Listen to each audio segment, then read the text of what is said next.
Hello and welcome to the Fantasy Life Show. Happy Friday, everybody. I'm your host, Ian Hartitz. It's a great day to be great. It's a great day to go through our 10 commandments of drafting, some of our favorite fantasy football team names, and a little bit of news on top of all that. So joining me, as always, none other than Fantasy Life Director of Analytics, all-around baller, world-renowned scholar, Dwain McFarland. What's up, Dwain?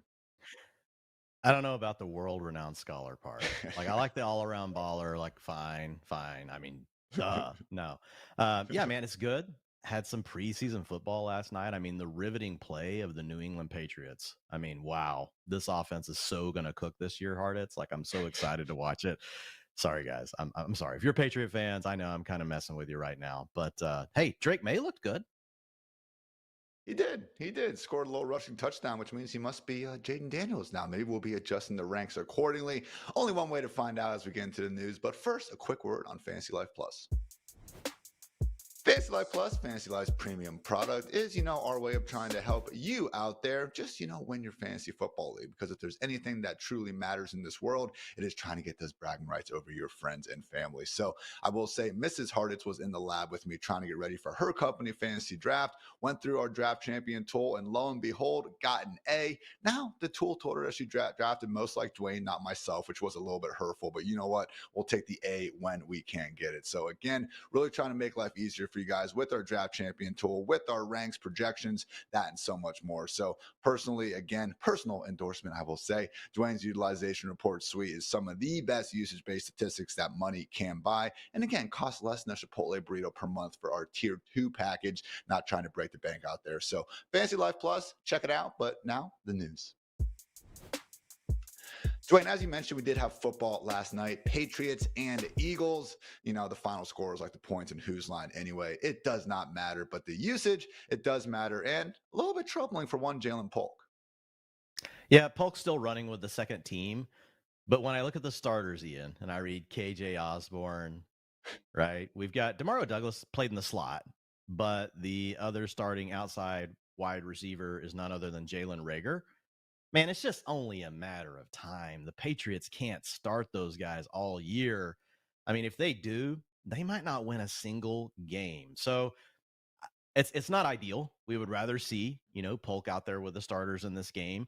But look, I just don't think there's a way they can keep Polk off the field. I don't think, honestly, there's a way they can keep Javon Baker off the field. I thought Javon Baker was the best wide receiver on the team last night. I know he had a couple of drops, but he's doing the thing that really nobody else on the Patriots can do, which is really challenge the vertical area of the field. He can make those big plays. You're not always going to come up with all of them. Drake May threw an absolute seed. It was very close to a Ooh. big game, for, the rookie wide receiver. But when I look at Baker, I feel like he's the guy that could really be the straw that stirs the drink as far as if the Patriots want to generate any sort of explosive passing plays. So it could be rough out of the gate, for all of these guys, if it's going to be some sort of a rotation. I just feel like at some point, though, they've got to go with the young guys, Ian. We've seen these veterans before. We know what Jalen Rager is. I mean, we know what KJ Osborne is.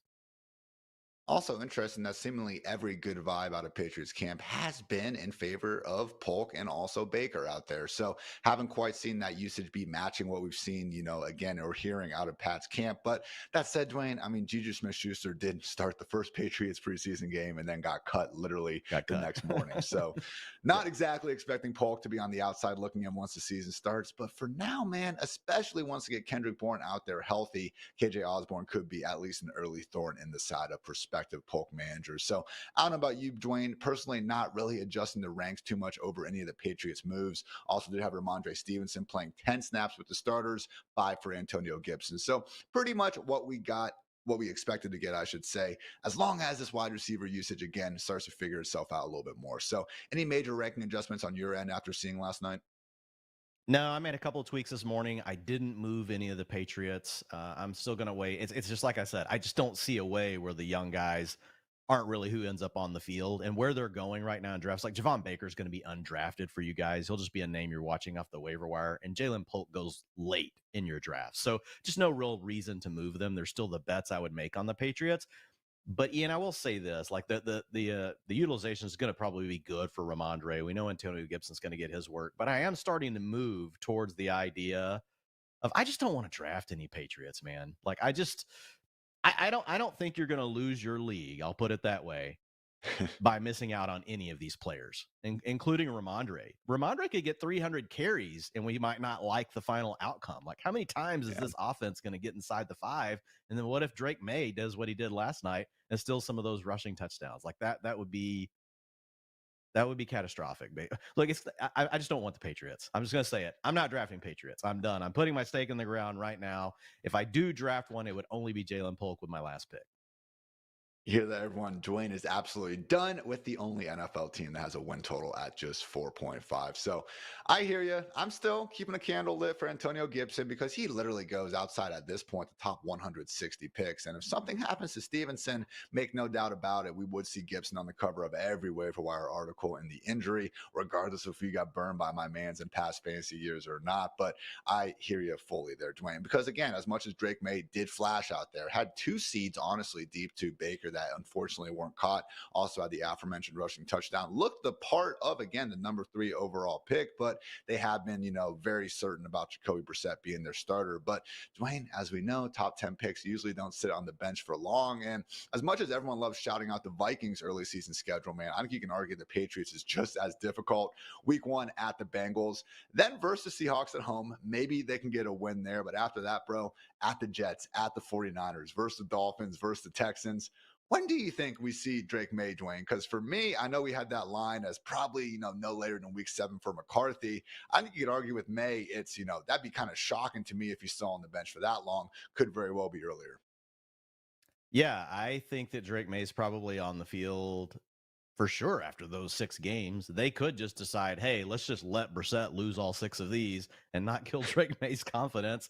Or it could be after 2 games. They could be like, if we want to have any chance of the season, we know we've got to get Drake May in. I also would not be surprised if Drake May is the starter week 1. It just depends on what this coaching staff expects of this team this year. Look, coaches are always going to grind and try to win every game they can. General managers, like, they want to win, but they also have a little bit more of a long view. They're thinking a little bit more about, okay, what do we want for our future? Obviously, we know that, Mayo and the rest of the coaching staff, they're going to come out and try to win every game that they can. So if they have that philosophy, I wouldn't be surprised, like if it's Drake May week 1. But if they're just trying to protect him somewhat, I think the worst case is like after the game, the stretch of games that you just mentioned. But anywhere in there, you're just not going to win games with Jacoby Brissett. At least Drake May gives you a chance. Like if you look at this class, versus Jaden Daniels, Drake May was actually second as far as design rushing attempts for his career in college, as well as his scramble rate. Really good numbers that I think a lot of people underrate. So once this guy gets on the field, he is going to be running around, and that is going to add value in fantasy land. Again, though, with Drake May, the big challenge is, can one of these wide receivers step up enough to then at least give him enough value in the passing game? Because I don't think Drake May is even going to be the level of a runner like of a Tim Tebow or, a Taysom Hill. Like we talk about these guys all the time that are terrible passers that still give you fantasy value.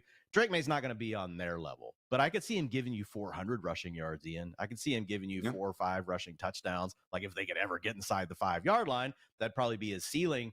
But man, like what's the ceiling for this guy in the passing game as a rookie? Like I feel like you're probably taking the under on, like, even if he played every game, I would probably take the under on 3,500 yards. It's not looking pretty out there. But again, we have seen that rushing upside lead to some goodness. And last 2 years in college, May averaged 57 rushing yards per game. Justin Fields, 55. So my man's really can't scoot. Again, they'd just be a lot cooler if he wasn't in maybe the single worst offense in the NFL. So only other preseason takeaway, Kenneth Gainwell was actually working ahead of Will Shipley if you're into that kind of, handcuff thing at the end of your draft. But again, guys that in more home leagues than not, you're not going to be worrying about anyway. But make sure you guys do check out those updated ranks over on FantasyLife.com before your draft this weekend. Dwayne, myself, and the rest of our experts will have those ranked and updated for you guys to go dominate. So Dwayne, other, big-ish news or item we had on Thursday was Washington head coach Dan Quinn noting that the wide receiver 2 search, we are right in the middle of it. There's a lot of guys that are really battling. Kind of concerning considering I think everyone figured that was Jahan Dotson's job to lose. So they did use a 3rd-round pick on Luke McCaffrey. We continue to see Jamison Crowder out there. Olamide Zaccheaus is getting hype in the year 2024. What are your thoughts on this, Dwayne? Yeah, man, it's not a situation that I really want to be any part of, to be honest. Like whenever I look at this, I think, okay, it's Terry McLaurin or bust. Maybe Zach Ertz, Ian. I think Zach Ertz actually might be the starter week 1. Is going to really frustrate a lot of people. But again, like in a home league, I'm not touching Zach Ertz. That would be like a really deep league. Maybe he's a waiver wire pickup week 1. But I really feel like it is Terry McLaurin. I'm fine with the running backs and Jaden Daniels, but I really don't want to mess with Jahan Dotson, Luke McCaffrey, any of these guys. I actually cut Jahan Dotson this morning just before we got on the show in a dynasty league where I had to get down to 20 players going into our draft this weekend.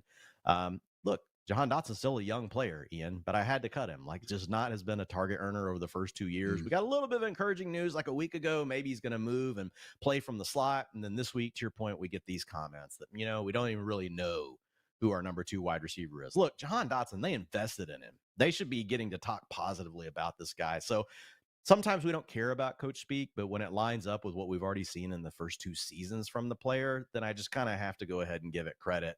So yeah, I cut Jahan Dotson this morning. Wow, what a way to start the day, Dwayne. Talking some Patriots, Washington. You had to cut Jahan Dotson. I'm sorry, bro. That sounds like, it certainly was taking a toll. It wasn't even painful. It wasn't even hard. I mean, you don't want to cut a young player in a dynasty league, but I had to do it.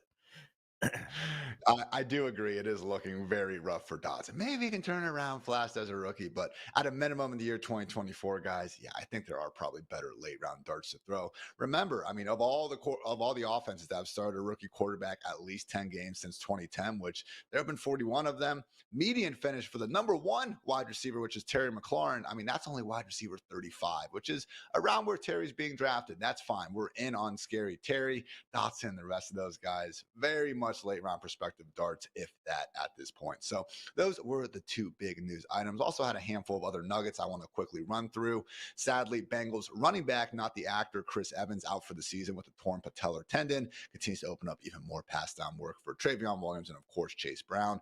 Justin Herbert out of the walking boot. That is good. Chase Claypool and the Bills agreed to an injury settlement, so he is off IR and has the ability to sign with another team. We'll see what happens there. Kevin O'Connell confirmed that Jordan Addison, quote unquote, I don't see him missing any extended time. Good news on that ankle injury that, again, looked very rough to begin with. Brandon Cooks left practice with knee soreness, now expecting to be a major concern per Nick Harris. Amari Cooper and David Njoku a little banged up, so keep an eye on those reports coming out. Per Art Stapleton, Tyron Tracy running and cutting on far field with training staff as if his ankle injury scare 2 days ago was a WWE work. So great to hear that Tracy is back out there doing his thing. Bills linebacker Matt Milano tore his bicep and is out indefinitely, likely at least until December. So rough news for that Bills defense that just, hasn't been able to catch much of a break over the past few seasons. Per Dave Canales, Chuba Hubbard had a big scare initial testing, though, on his knee. Looks good. Confirmed it wasn't a dirty hit, which you love to hear. Christian Kirk is dealing with a mild calf injury per Doug Peterson, so keep an eye on that. For now, Parker Washington, back in 3 wide receiver sets. And also Malik Neighbors back at practice with the ankle injury. Absolutely love to see that. So only other final note is that the Falcons really going to work on that defense. One day after trading for Matthew Judon, they also signed Broncos former Pro Bowler safety Justin Simmons. So I know when Dwayne and I did the Falcons team preview, I was kind of concerned about the overall team, noting the, a positive addition of Kirk Cousins, but the rest of the roster didn't look that great in my opinion. Certainly got a lot better in the last 2 days. So that's the news. And now a quick word to our friends over at DraftKings.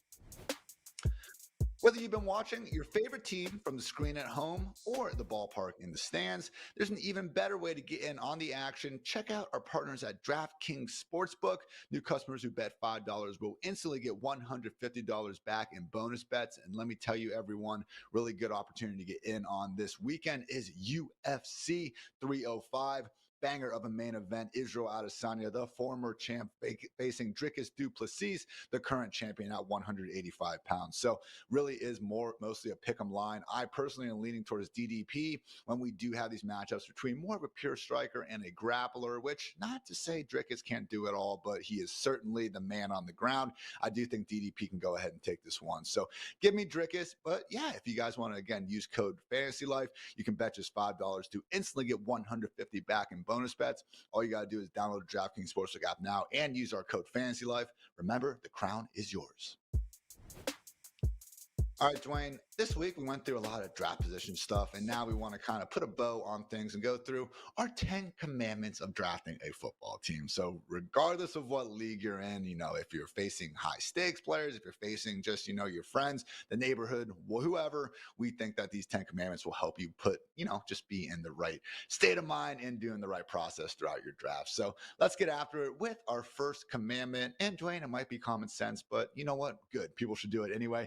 Take an extra 5 minutes and review your league's roster and scoring settings before the draft, because nothing's worse, Dwayne, than entering a draft and not knowing what you're supposed to do. Yeah, for sure. And like this is just really the first step is a bigger overarching thing. Just be prepared, Yeah. I mean, think about anything in your life. When you go into it prepared, how do you feel versus when you're completely unprepared? You feel much more comfortable, you feel much more at ease, you're less likely to make mistakes.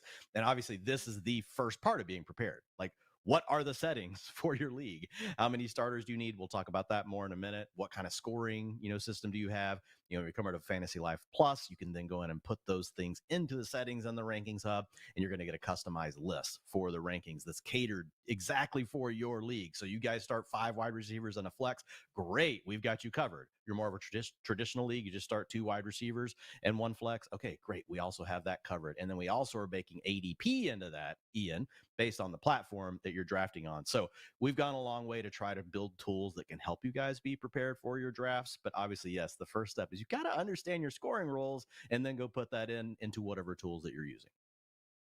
I had an article go live on Fantasy Life today where it's just more of a beginner's guide to drafting a fantasy football team, because Mrs. Hartitz is joining her company's fantasy league and she has no idea what to do. So I really, not trying to mansplain, but just for anyone that doesn't know, a bunch of fantasy, tried to make it simple. And the one rule I really tried to point out at the top more than anything, find out how many freaking quarterbacks you're starting. Because Dwayne, I've been in an expert draft before where I saw someone I respect take a running back at 101 and I was like shocked, like, man, you really feel that confident in him over the quarterbacks? And he responded, honestly, no, it's a super flex draft. So again, can happen to the best of us. And just taking those extra 5 minutes, I really do think can save you guys a lot of, potential grief there. So UFC play-by-play guy John Anik has a nice quote: preparation is the number one thing that I can control. We agree. So go ahead and control it. Dwayne, commandment number 2, be like water. And what we're meaning with this is really pay attention to the positional supply and demand as you're drafting. Go off, King. Yeah, I mean, look, the first thing, this ties back to like knowing your league rules.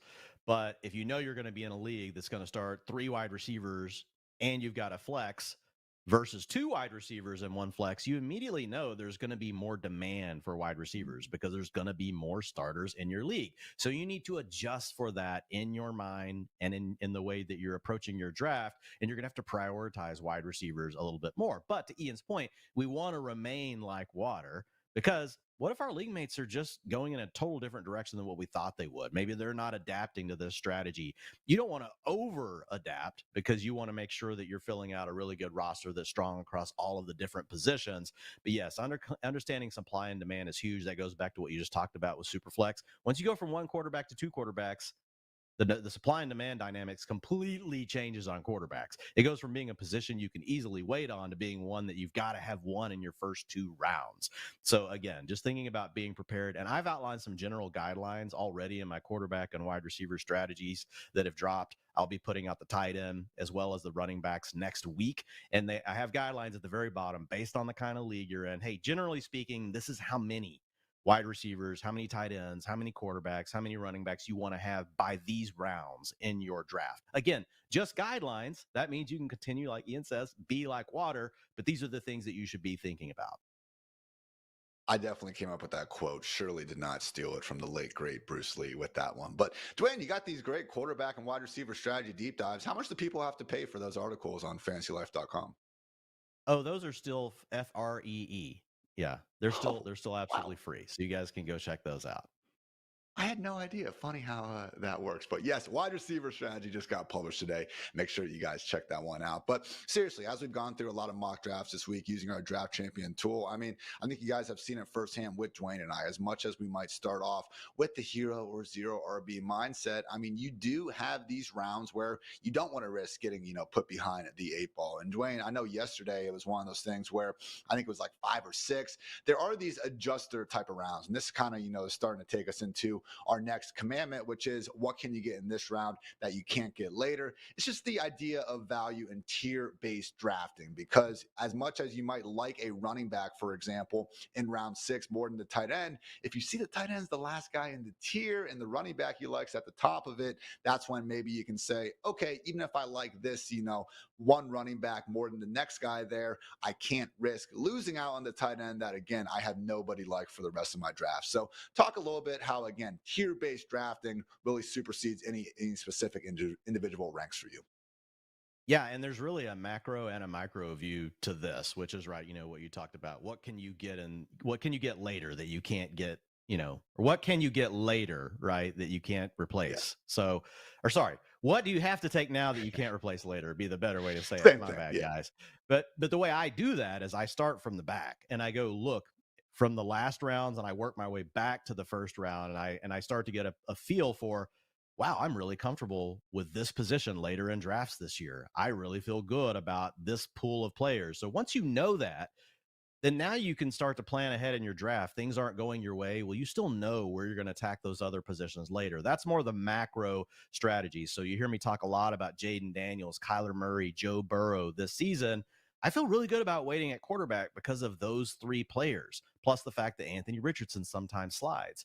So I'm not forcing it with the early quarterbacks in my leagues this year. However, whenever I look at other positions, I don't feel the same way. And I'm like, oh my God, like if I don't take them now, I'm going to be having to draft, Ezekiel Elliott as my running back too. I need to take a running back. So that's the big zoom out picture. But then there's also the zoom in, which is what you were just talking about, Ian. You're sitting there, you're on the clock, and you're looking at your tiers and you're using your tier-based drafting. If you guys go over to FantasyLife.com and you look at our rankings hub, you'll also see we've got a cheat sheet set up there for you. If you go into the draft champion, we've also got a cheat sheet there if you want to practice, again, getting your reps in, being prepared. But essentially, you're just looking at the players in the 2 tiers, and then you're going to take a quick look at your draft board. And you're going to say, okay, between the pick I'm making right now and the next one I'm making, how many quarterbacks, are probably going to go? Let's say you're considering a quarterback at this pick and you see everyone else has a quarterback already between you and your next pick. Well, then you make the educated guess. There's 3 quarterbacks I like in this tier. One of them's probably coming back to me, but I'm going to go ahead and take one of these 6 running backs right now because every one of these guys could also take a running back with their next pick. So you're just making those decisions of how do I try to get the best 2 players with my next 2 picks? That's what you should always be thinking. How do I get the best 2 players out of these 2 picks that I have right in front of me? And a big part of it is the tiers and then looking at what are the needs of your opponents. Had a good question from a loyal listener of the Fantasy Life show. We appreciate you, Ramon Lathan. But he was asking on Twitter, example of it's my turn to draft and there's a tight end 1 available. Should I be grabbing him over a tier 3 RB necessarily? And again, Dwayne, it depends. That's, again, some of the, magical answers we can always throw out there in fantasy land. But I do think in general, man, it comes down to, all right, what you kind of just said, where what are my chances of getting the tight end 1 at my next pick? And if it's a tier 3 RB, is he the last tier 3 RB? Have you drafted a running back first? Yep. More, questions, I guess, go into it than just, the simple tight end 1 versus RB3. So it really does depend. But I think this is a good example of, hey, if there's only one tight end 1 left and there's 12 RB3s, in your tier, yeah, go ahead and give me the tight end 1 because that's the example of the guy I can get now who I cannot get later. Yeah, 100%. Like, don't think of tiers as just being because they're in a tier above or a tier below, I have to take the player in the tier above. That's certainly, something you can use, as a tiebreaker, but still you're really trying to see what's the best way I get 2 players at these 2 picks that I really love. And if that means passing the number 1 tight end overall because you can get the 4th tight end overall that's still in the same tier with your next pick, well, then that's the move that I'm making. And just to be clear with this and some of the value that goes with, some of the positions, I think 9 times out of 10, Dwayne, if you are taking a quarterback and a tight end inside the first 10 rounds of most drafts, this means you're most likely at worst coming away with a Jaden Daniels or someone like a Brock Bowers or Dallas Goedert. Just take one, all right? Unless you're getting in the rounds 11 plus and all of a sudden you're really playing catch up at the positions, I think we can pretty safely say, Dwayne, 1 QB and 1 tight end in traditional home leagues is plenty because we want to use those extra darts at wide receivers and running backs in the later rounds. Yeah, for sure. I mean, and we're going to talk about this a little bit more, so I won't go deep into it with the draft capital allocation here in just Mhm. a couple more tips. I But got ahead of yes, the myself. I more you got spend excited, man. early, no, no, it's okay. I mean, it goes right with this, right? But the more you spend early, the less you're going to spend later. And so we'll get into that more here in a second. Next up, our commandment number 4 is, pretty simple. Don't be a hero in the early stages of the draft. Now, I'm not saying you need to be an ADP slave. Oh my gosh, you have to take the RB5 ADP over the guy that's ranked as RB6. But Dwayne, as you've done a ton of analysis on ADP over the years, and I think it's useful to look at the NFL draft. It's a lot easier to predict what's going to happen in the first 20, 30 picks than what's happening, in the fourth or fifth rounds. Again, don't need to be a complete, someone who's just going by the book ADP, but at least in the first, 5 to even 10 rounds, top 100 picks. What would you say, Dwayne? Don't go too far past about 12, selective overall picks in ADP. And the only reason we're saying this is because there's a good chance you can get that guy later on your next pick. Exactly. Again, it's back to optimizing two picks. I saw a perfect example of this last night in a draft that I was in. Someone just had to have Rasheed Rice, and they took him in round 3. He's going in round Ooh. 5 of this format, right? So he took him 2 rounds early. The problem is he passed on Kyron Williams, who had fallen 5 picks past his ADP back to him in round 3. And guess what? He most likely would have gotten Rasheed Rice in the next round. If he wanted to reach for Rasheed Rice, he could have done it by only a round, getting him in the next pick. And he still would have probably had a roster that he liked even more, because by the time it got back to him in the next round, Isaiah Pacheco was gone. Travis Etienne was gone. Probably a lot of the guys that he was thinking was going to be there. So while he had to get his guy, and we love Rasheed Rice, like I don't think Yeah. round 3 is too early to take Rasheed Rice if that is actually what the market was saying, because I think you can make an argument for him over a lot of the guys that are going in round 3 right now. So directionally, like from that standpoint, the drafter was right. And he could be right on it, though, and it could still be the wrong decision for his draft. Okay. So that's the thing that you got to think through. That was just too far of a reach, in my opinion, for Rasheed Rice, not because he's not a good player, but because you probably could have maximized your 2 picks even more. I think he had I think he would have had like a 90% chance of still getting Rasheed Rice in the next round. And the situation I also see this happening a ton is when someone, drafts Tyreek Hill. Maybe they also take Jalen Waddle, and it's like, okay, now I need Tua Tagovailoa to be my quarterback. And what do? They take them 30, 40 picks ahead of ADP. Just for a second, put yourself in the mindset of the other drafters. Nobody else has Tyreek. Nobody else has Jalen Waddle. Again, nobody else, no rational other drafters should be going out of their way for Tua. So again, I'm not saying you need to be trying to get Tua now a round or 2 past ADP. Let's not be idiots out here. But Dwayne, again, at least waiting until you're in that right range, particularly when you already have the stacking buddies, man, it makes sense not only in large field best ball tournaments, but even just in a regular home league. Don't go, again, more than 12 or so picks outside of ADP just for the first 9 or 10 rounds. Once you're in round 12 or 13, Dwayne, I don't mind, Yeah. scrolling the F down, as Peter Overset puts it.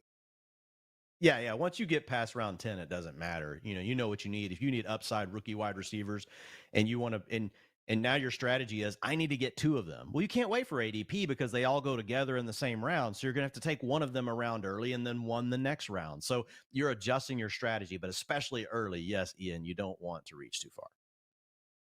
And quickly, speaking of those later rounds, again, in my, kind of beginner's guide to fantasy football, and just as Dwayne and I have kind of been looking at a lot of these mock drafts, there are some legit values late in terms of the handcuff running backs available and some of the younger wide receivers. So, just for example, some running backs going outside the top 130 picks on ESPN: Blake Corum, Trey Benson, Zach Charbonnet, Tyler Algier, Ty Chandler, Antonio Gibson, Rico Dowdle, and Chuba Hubbard. Ray Davis and Braylon Allen don't even have ADPs.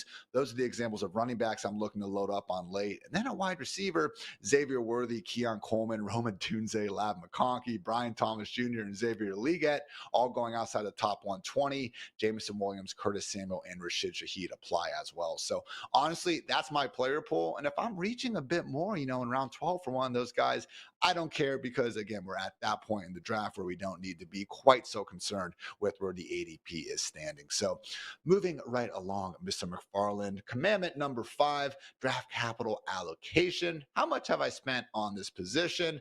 Kind of what I was hinting at earlier. But yeah, Dwayne, guess what? If you're taking 3 running backs in the first 3 rounds, probably shouldn't be, focusing as much on that versus wide receiver as you continue drafting. Yeah, perfect example. The two easiest ones to knock out really quickly are quarterback and tight end, right? If you take a quarterback before round 9, that's probably the only quarterback you need. Now, if somebody falls really far past ADP and you know you're going to be able to trade them and get a ransom for them in your league, we're not saying you guys can't do that. But overall, a lot of times drafters end up shooting themselves in the foot because they're like, well, this quarterback's available around past ADP. I need to take them.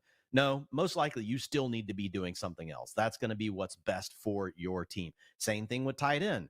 You draft Trey McBride in round 5 of your draft, you've already put your chip down. You don't need to draft another tight end, okay? If you need to get a tight end for your bye week, you can get them off of the waiver wire. Okay, so look, if there's a great value again later in your draft, like Brock Bowers falls 2 rounds past ADV, he's round 12. Fine, we don't mind you taking Brock Bowers. He's an upside player, but overall, you're probably just taking one of each of those. Now, you guys all know your leagues more than we do. If you're in a league where everybody carries 2 quarterbacks and you can't find one on the waiver, that sort of thing, you're going to obviously make your adaptations. But the same thing applies like what you were just talking about, Ian, with the running backs and the wide receivers. If for some reason you start with running back, and we had a great show go up yesterday where we actually had this example. We were at the end of the first round. I can't remember who we got. We got somebody in Jonathan Taylor. We took running backs. Oh, it was Bijan Robinson fell to us. And then we took Jonathan Taylor.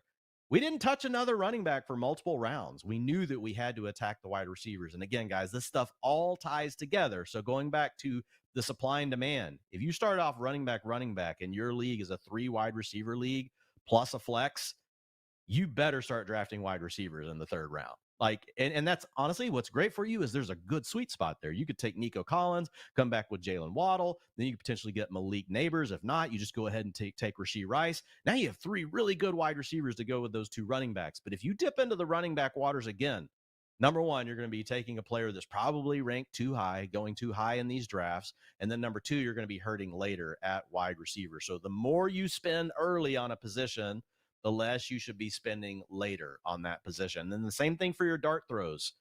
If you drafted those 2 running backs early, most likely you're going to be more focused on the rookie wide receivers in the late rounds and not the Blake Corums, not these other guys. Not that you can't take another one or add them, Right. but don't jam your roster up with a bunch of extra running backs whenever you already invested early capital at the position.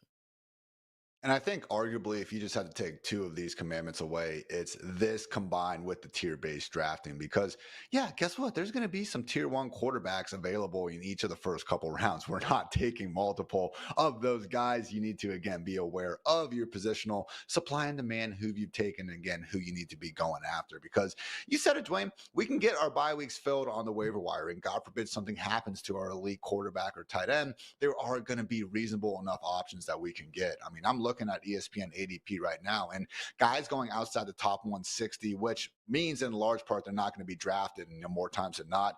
Deshaun Watson, Matthew Stafford, Baker Mayfield, Tom Brady, Dwayne, in the year 2024 has a higher ADP than Bryce Young, Will Levis, and Justin Fields right now. So that's what we're dealing with out there in the waiver wire. You guys know your leagues. Guess what? If you're in 14 teams and it's everyone sharp and you have 7 bench spots, okay, yeah, we probably need a second quarterback or tight end then. But in general, you can get by with 1. We're not playing scared, man. First or last, again, as long as you don't have that last place punishment, then things get a bit more complicated. But would you agree, Dwayne? Because I know, again, we have these 10 commandments, but yesterday you did send me a bit, shorter, abridged version of this too.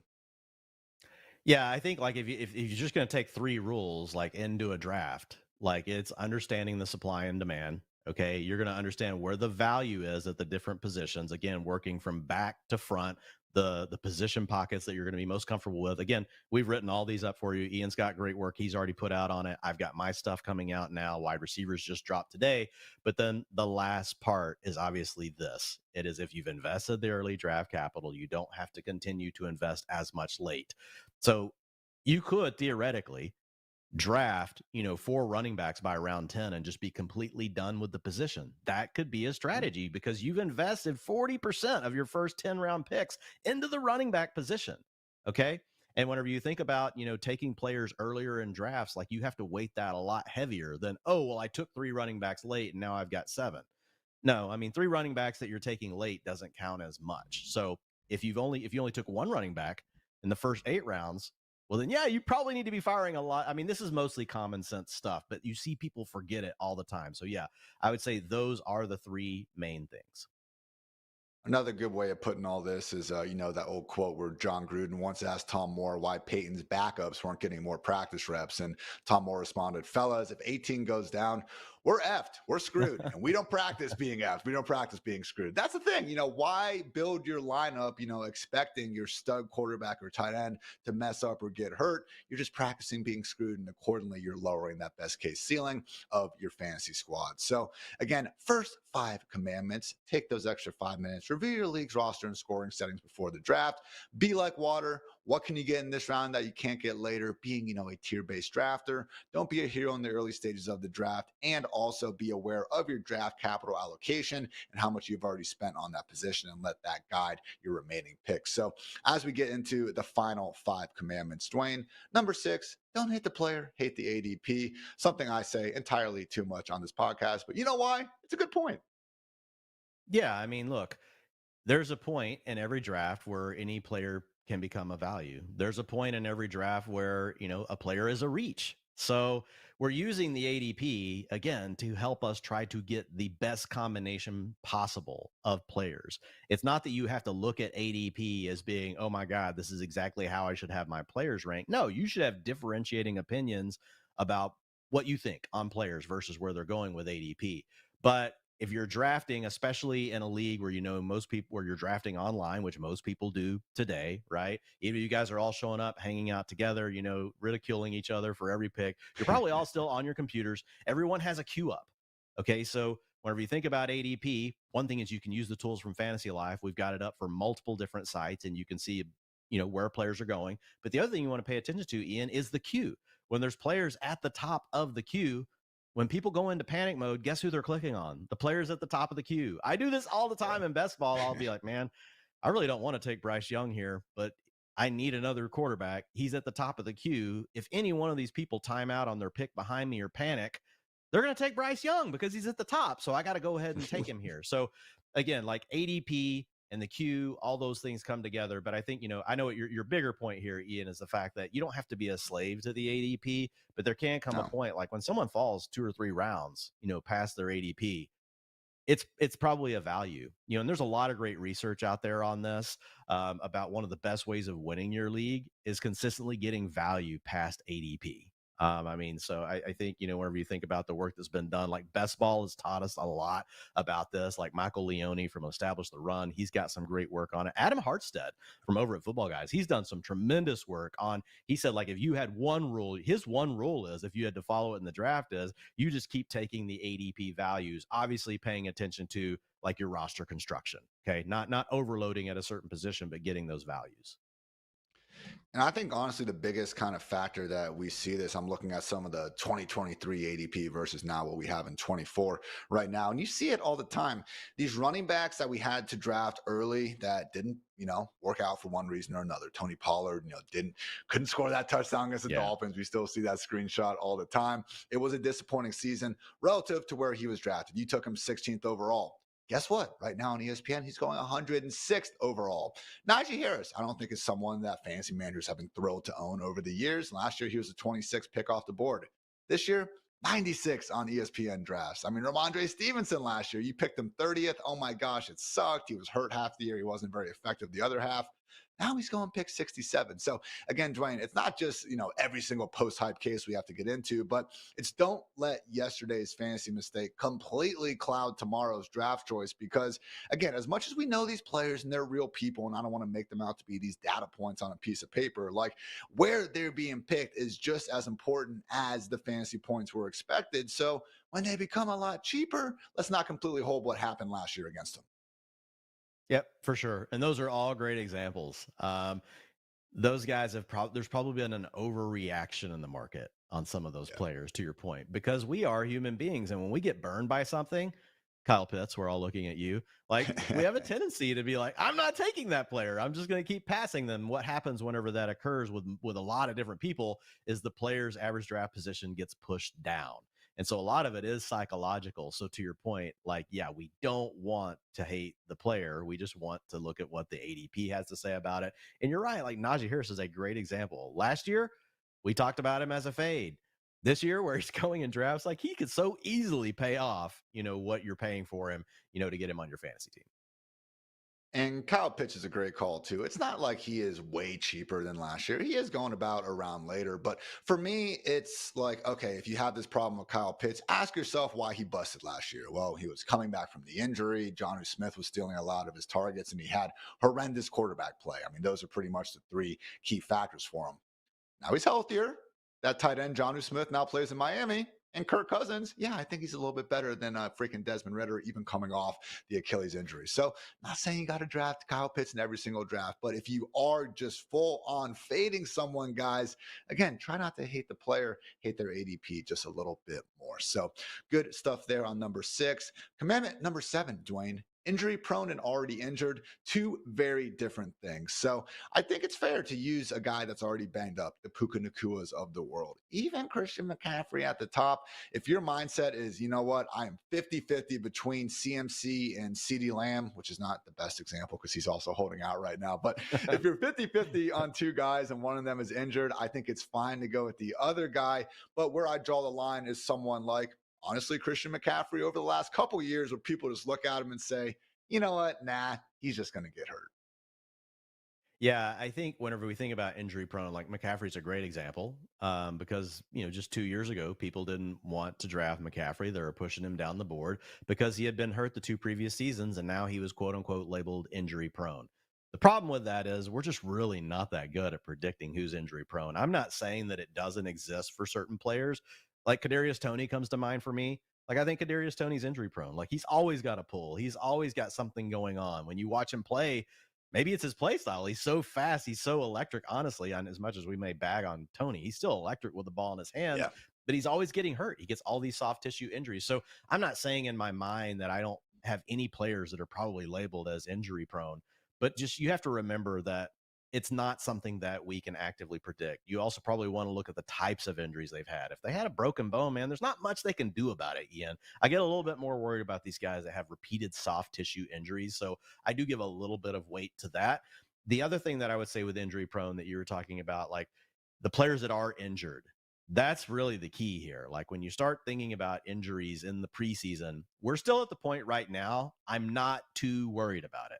But any of the injuries that start to pile up from this day forward, the hamstring pulls, the calf strains, all those sort of things, where the team could either A, be rushed to get them back on the field because they think then they need them week 1, and then they injure themselves week 1, or 2, they need to keep them shut down maybe 2 weeks into the season to let them heal. Like neither one of them is a perfect scenario for your fantasy team. You're going to be losing fantasy points. Obviously, I'm going to lean towards the coaching staffs or towards the talking points. Like if we're hearing that they're talking about just resting them until they're completely healthy, I would rather target those players because ultimately I would be fine missing I'm more okay missing a game or two early in the season from my player that I drafted than them coming back out and getting hurt again like Joe Burrow did in week 1 last year. And then we had to go through week 5 of Joe Burrow looking basically like a QB 25 instead of a top 5 quarterback. That's what we don't want. Now, the problem is we don't always know what the coaches are going to do. It's not like they come out and just tell us this is going to be their plan.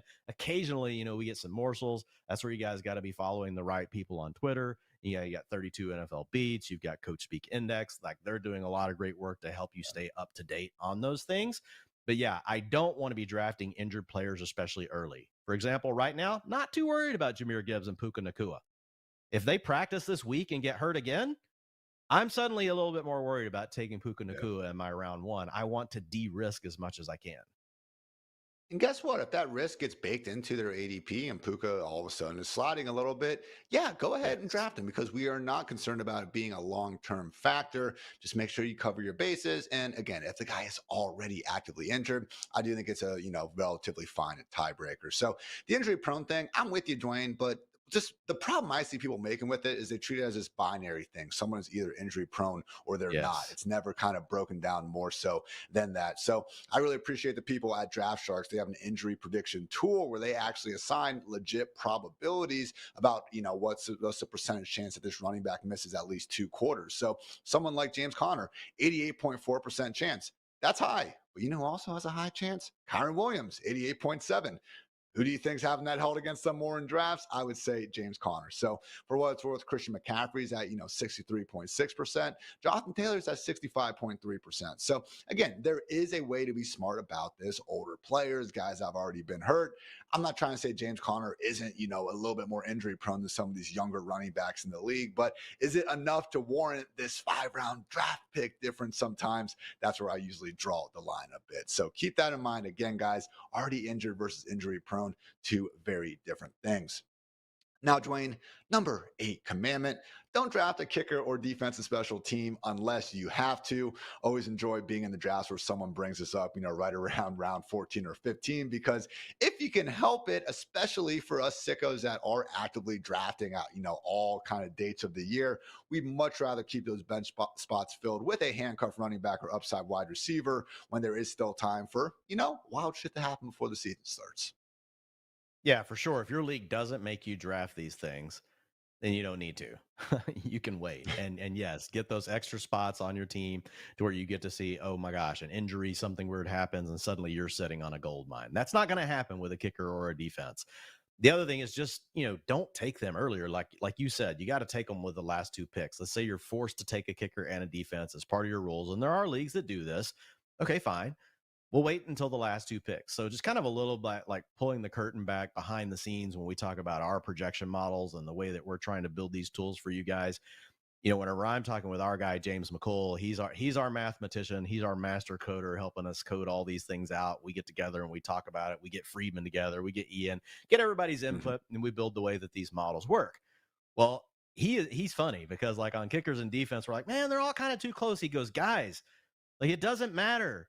Like it's so random with kickers. It's so random with defense. They should all be close. And that's kind of his point. We shouldn't necessarily be prioritizing one way over than the other. Now, I do think, Ian, that there are outliers to the situation. For example, if you've got a defense that's been in the top 5 for the last 3 years and you look at their roster, it's still young. It's still got all the great players on it.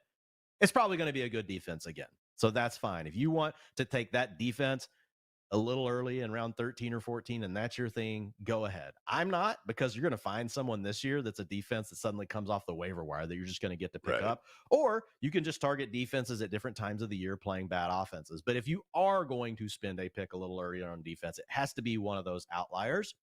Same thing is true with kickers.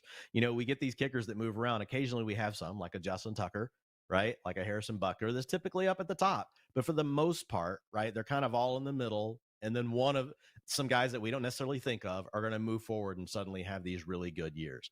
I will say, like, as a rule of thumb, I just try to get kickers on good offenses, Ian. Like most of the points, if you look at the way the NFL scores points, most of the kicking points are tied to, teams that also score a lot of touchdowns. So that's the way I look at it.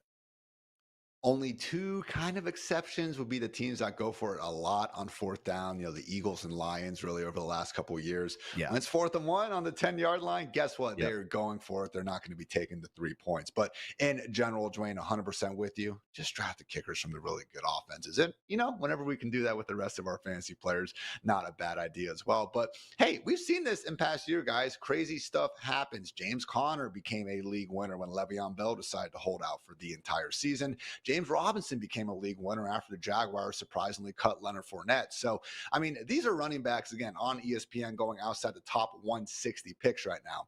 Ty Chandler, Marshawn Lloyd, Antonio Gibson, Rico Dowdle, Chuba Hubbard, Jalen Wright, Audric Estime, Tank Bigsby, Dameon Pierce, Bucky Irving, and Braylon Allen. What if Dameon Pierce gets cut by the Texans and then all of a sudden the Cowboys go ahead and take him? Is it going to work out? I don't know, but what I can tell you is that his ADP would be a hell of a lot higher than it is now, and you'd much rather have Dame on your bench than some defense or kicker that, again, you're going to have a much easier time replacing when it comes down to it. So with that in mind, Dwayne, we don't like to use, anything other than the last 2-round picks on a defense. So if you are going to, be like us and do that, I believe you should be taking the Raiders as your last 2-round DST pick. So last year, Dwayne, I know we were drafting the Saints all all over the place, and I kept blabbering about it. So we ended up getting blocked on taking them in half of the drafts we wound up being in. But let me try to sell you guys on the Raiders. This is a group that last year was a top 10 unit in points per game. They were 6th in EPA per play after Antonio Pierce took over and really kind of, ignited the entire team. They were 7th in actual fantasy points last year, which is what we're chasing in the first place. Elite edge rusher in Max Crosby, now joined by a fellow stud defensive lineman in Christian Wilkins. Now we're talking about one of the better D lines in football, which again, when we're chasing DST scoring, we want pressure, we want havoc. Raiders figured to be having the chance to create a lot of that. And Dwain, arguably most importantly, is the schedule. So weeks 1 through 6, the Chargers against a hobbled Justin Herbert in week 1, the Ravens in week 2. That's not ideal, but as we do see with the guys like Lamar Jackson and Justin Fields, they do tend to take, these dual threat quarterbacks a bit more sacks than you'll see elsewhere. And then from weeks 3 through 6, Panthers, Browns, Broncos, and the Steelers. Sign me up for a defense that, again, isn't even inside the top 10 ADP at the position. Have I sold you, Dwayne? Yeah, you've sold me. There's a couple of those matchups. I don't know that they're going to be that good because the teams want to run all the time, which is not typically good for your defense. So, I mean, you're going to have Chargers out of the gate. Yeah, Justin Herbert's going to be hobbled, but I mean, if Jim Harbaugh gets his way, like, how many times is he running the ball in week 1? Like, what's the over under? Like 40? Like, if he gets his way, you've got the Steelers in that mix. I think they're also going to be a very run heavy team. But overall, I think you're on the right path with this. I know you are from a standpoint of the havoc and all those things. The Raiders were actually a little bit of an underrated defense, to your point, last year. And you're also targeting bad quarterbacks. Now, Justin Herbert's a good quarterback, but once you get past those first 2 games, you're targeting several quarterbacks in there that we think are very questionable. We want the teams that can cause pressure and get to play against opponents that are willing to turn the ball over, because then you have that chance for, that return for a touchdown. And that's what ultimately wins your week at defense, is if you have a defense that can force those turnovers and score touchdowns. Couple other teams, because can't exactly guarantee you're going to be able to get the Raiders in each and every draft out there as you are waiting, but we'll say if you just need 1 week, the Bears get the Titans in week 1, which that is a team that is going to be throwing a lot, and as we've seen from Will Levis, maybe not all that successfully. So don't love the Texans, Colts, and Rams coming up after, but the Bears last year down the stretch were a very good defense, so keep them in mind. Also have the Packers, where rough week 1 against the Eagles, but after that, Colts, Titans, and Vikings could be nice looks for a defense that is still stockpiled with former first-round picks. The Chargers, speaking of, get the Raiders, the Panthers, and the Steelers out of the gate. A defense that was not great last year, but certainly, taking a step forward with Harbaugh and, Jesse Minter coming over from freaking Michigan and the good things he did there. And they still have some, true blue chip talents like, Joey Bosa and Derwin James on the football squad. And then the Bengals, who, again, I know we're bad, but who's probably worse? The Patriots, who they get to face in week 1. So New York Giants, another team that, again, maybe not the best defense, but a solid early schedule. I'll put together a more clear article with this, in the next week or so to help you guys out. But for right now, the Raiders, yes, they are my pick as the late round DST of 2024. So, Dwayne, again, we've gotten through 9. So this next one, the most important commandment of them all, have fun. It's fantasy football. Some people say you shouldn't drink as you draft. Screw that. Have a good time. Because at the end of the day, man, we live on a rock floating around a freaking ball of fire. So let's not take ourselves too seriously here. Yeah, and you're getting together hopefully with all your friends. You're trash talking. Cooter Doodle just put out a great tweet this morning where she's got a video about really her whole master plan, Ian, to becoming part of Fantasy Life, to luring in Matthew Berry, is so that she could actually be secretly trash talking all of her league mates in every article or anything that she's doing. So yeah, you want to have fun. You want to make sure that you're also, if you've got a player that you really love and you want to get them, even if it breaks some of the rules that we have and it's going to make you sick if you don't get them on your team, then draft them. Get the player that you want. Like, because the worst thing that's going to happen is week 1, you didn't get them for some reason and they're going nuts. And you're sitting there going, man, that Ian and Dwayne told me I should have waited one more round to take Rashee Rice. And look at this. So, look, still go do your thing. You can break the rules. That's why we call them guidelines. These are guidelines. These are not, Ian does call them the 10 Commandments. They're etched in stone.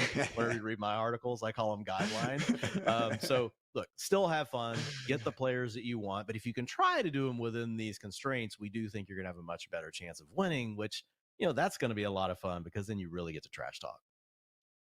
I'll admit, commandments coming off a little strong in hindsight. I do think guidelines is probably a little bit better call by you. But yeah, Dwayne, again, have fun. You know what's a lot of fun? Having a fun team name. And boy, do we have plenty of them for you guys. The best fantasy football team names right now live on FantasyLife.com. Shout out to our entire team for putting these together, and specifically Cooter Doodle for kind of, just being the person who, again, just picked the best of the best and went ahead and gave us all of them. So we have TV and movie names, music references, colloquialisms, which is a very tough word to say. Kind of nailed it. Good job by me. And puns, You and even, did. Dwayne, some not safe for work names. And I will say personally, I had several rejected that I guess were too not safe for work. So a bit of a, weird situation to be having your actual job ask you to come up with NSFW team names, but gotta love the Fantasy Life squad. So Dwayne, again, everyone can check us out for free at FantasyLife.com, but we're going to go through some of our favorites. What TV or movie name really stuck out to you as being quite awesome? Man, Cooter Doodle is so creative. There's so many good ones here. Like I've been watching The Boys, so my Homelander like grabbed me right away. But Geno 911 instead of Reno 911. Like there's just so many good ones on here. Like I hate to even, have to choose. Hot Chubb Time Machine. Nick Chubb, yeah, he's gonna be hurt to start the year, but we all love Nick Chubb and Cooter Doodle, she'll push the limits on some of these things. Like these were still in the PG section. Hot Chubb Time Machine. Like that kind of surprised me. But yeah, that people gotta check it out. Like there's so many. How about you?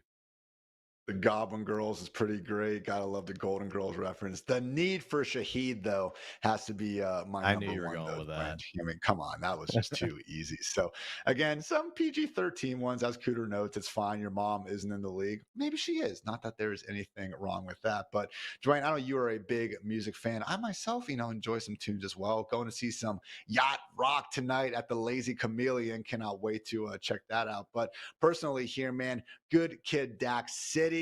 Obviously, Kendrick's one of the best albums of, the 21st century, if I do say so myself.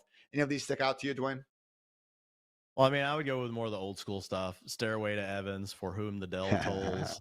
There's a lot you can do with Tank Dell's name. Obviously, Zoe is a huge Taylor Swift fan. She's a Ooh, Swiftie, so she's gonna. If Zoe, my daughter, were picking, it would be the Tortured Pits department for sure. that was what happened with Mrs. Hartitz when she was going through the draft. We had to get Travis Kelsey in round two. Didn't have the heart to say maybe that was a reach, but you know what? Again, goes back to our team's commitment. Try to have some fun out there. So the We got to get colloquialisms Amanda and and Julia in a league together and see how early Travis Kelsey goes. It would have just to be like round 1v1 one. every single week. I love it. So, in this one, I will say, Dwayne, I think there's an easy runaway winner. Connor, I hardly know her. Come on, that's going to get a laugh with any dude out there. Yeah, that is a really good one. The one that like drew me in the most on this one was is this the one that has Oh no, sorry. I'm looking at the wrong one. But yeah, Pacheco yourself before you wreck yourself, I thought was really great.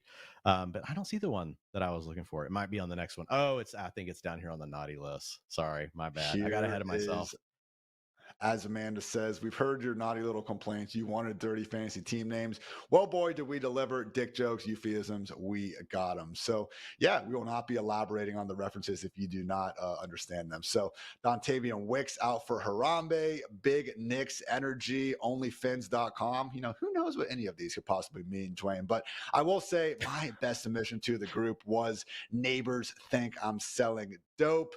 That was just, a pretty cool draw. My friend Vinny actually gave me that name a couple years ago, so I'm going to go ahead and give him credit. But yeah, Dwayne, where was your favorite one here? Tank Dell's one cup. This is the one that I was looking for What's that above, but from? like What's that that referencing? that one that's yeah, that's not from it. That's not what is the movie that's from? I don't know. It's not from a movie. All right, enough of that. The Golf 3000. Boy, we are just really getting ourselves in a hole here. Let the record show, producer Matt, that we should really be going through. What about the hat tip to the Tua girl pit on that thing? Oh, Hawk Tua. Yeah. No one's ever Yeah. thought of that one before, but we certainly have that in there as well. Josh Jacobs, Jingerheimer Schmidt somehow made it onto the not safe for work ones, even though that's a play on the old Recess movie. So I thought that was a fun one. But McConkey Kong, I love my cousin's Chubb, Need for Rasheed, if you want to make a joke about, reckless driving, which, isn't that funny, but it is fantasy football. CD's Nooks, Turd Ferguson, Likely Baked, 50 Shades of Trey. Again, all that and so so much more. Shout out to Cooter Doodle for getting the team name Yeah. strong. So what a way to wrap up the week, Dwayne. And again, I invite everyone to go over and check out that article on FantasyLife.com, because especially in your home leagues, man, don't be that person that doesn't update your team name. Just helps bring everyone together so much more. So thank you guys again for tuning into the Fantasy Life Show. Guess what? We'll be back next week again, Monday through Friday, 9 a.m. Eastern. Myself, Dwayne, and the rest of the Fantasy Life crew. But until then, have a great weekend. Destroy those drafts, and just have a great day overall. So for Dwayne, for producer Matt, for producer Kelsey, I'm Ian. Thanks again for tuning into the Fantasy Life Show. And until next time, take care, everybody.